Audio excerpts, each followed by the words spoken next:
This video I want to pass along two deadlift tips. A couple things I learned during the past couple of years when I was chasing an 800-pound raw deadlift, and they might just help save your lower back some. Before I get into that topic, guys, I encourage you to stick around to the end of this video, find out how you can reach me with your questions and or comments. So these tips are for those of you who want to build a big deadlift. There are a couple things I learned the last couple of years. I was chasing an 800-pound raw deadlift. I got to about 725, 735 by 4 reps in the gym, but couldn't quite pull it off on the platform.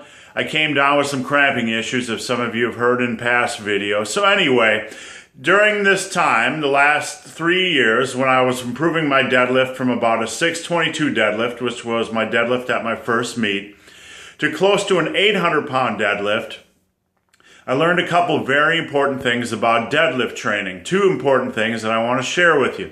Number one, for me, training above 90% provided very little benefit. Training above 90% of my 1 rep max provided very little benefit. If I would go into the gym and put on and just be in the mood to do real heavy work, like try a heavy single, either I would come home with some kind of a back strain, or it just wouldn't pay off compared to doing results between 80 to 90%. There just wasn't any benefit. My deadlift really wasn't moving when I was pulling above 90% frequently. And you might ask, well, how frequently were you training? I was training pulling and squats and bench up to 2-3 times a week. I was training, I started at about 2-3 times a week, and I backed off to about 1 to 2 times a week over the course of this 3-week period.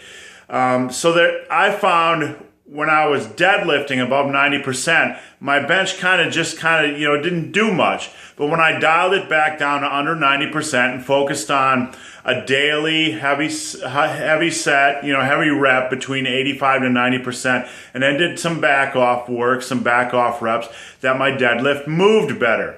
So I'm not saying this will work well for everybody, but there are certainly downsides for training the deadlift above 90%. I am not personally a fan of training the deadlift above 95% just because of the potential back strains you can pick up, and just because I see very little benefit. So I advise you to work within the 80 to 90% range on your deadlift and try to get stronger in that area.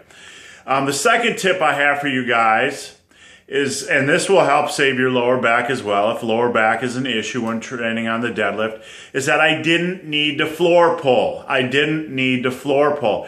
I alternated my training between 3-inch to 5-inch pulls from the ground, or block pulls.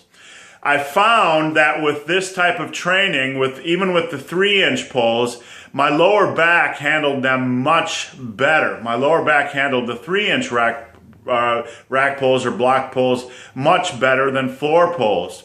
So I could train the deadlift. I felt more fresh when I trained the deadlift week in and week out, and this helped me train more consistently for a longer period of time and really bring up my deadlift quite quickly.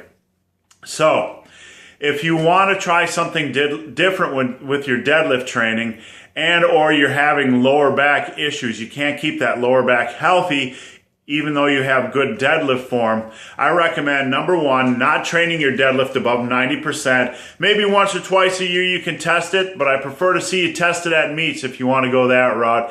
And number two, try pulling from 3-inch blocks more frequently. If you don't want to pull from 3-inch blocks or 3-inch rack height every week, that's fine. But you could alternate between floor pulls and 3-inch pulls, or floor pulls and 5-inch pulls. Or you can do a cycle like floor, 3-inch, 5-inch, floor, 3-inch, 5-inch. This will reduce the frequency that you're pulling from the floor, and it might help save your lower back some. So guys, I hope this video has been of some help. If you have any questions or comments, there is a link below to a Q&A.